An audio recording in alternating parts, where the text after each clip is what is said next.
So it wasn't that long ago that I was presenting you folks at home with my review of the McFarlane DC Multiverse Hazmat Suit Batman, as he appeared in the Justice League Amazovirus storyline way back from the New 52. Actually, it really wasn't that long ago, was it? And we all knew that there was going to be a gold label redeco due to be released at some point in the fairly near future. Well, just for funsies, even though it's pretty much the same figure as the previous Hazmat Suit Batman, let's have a look at the McFarlane Toys gold label Hazmat Suit Batman action figure. For the most part, it's pretty much the same as far as, well, it is exactly the same as far as sculpt goes. However, the deco is way different. The black shoulder pads and gauntlets and knee pads and boots, not to mention the hoses that protrude from Batman's midriff and also from his mask, have all been painted silver, or at least in the case of the body armor, dry brushed silver. And this one's utility belt, in comparison to the brown color one of the previous release,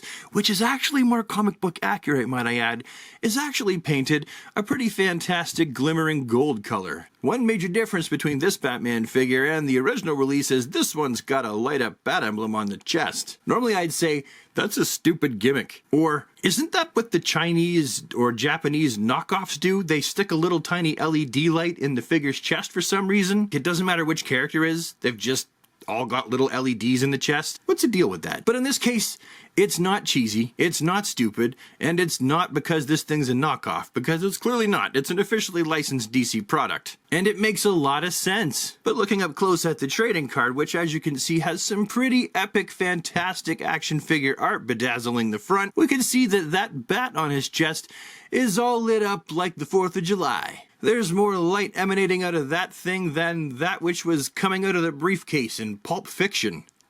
Yeah, you know the scene I'm talking about. I do kind of wish that the bat on this figure's chest lit up like it does in the trading card. That's clearly been photoshopped to be a lot brighter than it actually is. It doesn't really matter, it's still a cool feature. In hand, this guy is certainly worth the upgrade. Like, if you've got the original one and you liked it, I'm pretty sure you're gonna like this guy just as much or better, because he's just more fun to look at in comparison.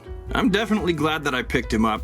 I was really hoping to find him locally in a timely fashion when it was still worth making a video yakking about him. And I did, so I suppose that's a very big positive, considering a lot of DC figures I end up finding locally much later. I have to order everything that I buy off the line. On the line. Online. On the line. Online. Now you know what I mean. If you see this guy hanging on the pegs in your local comic book shop, or Walmart, or Target, or GameStop, or wherever it is that you happen to find him, especially if you don't have the original one, I say pick him up. Add him to your collection. Stick him on your shelf. It'll make all the other action figures jealous because he's got a battery-powered light-up feature, and they don't.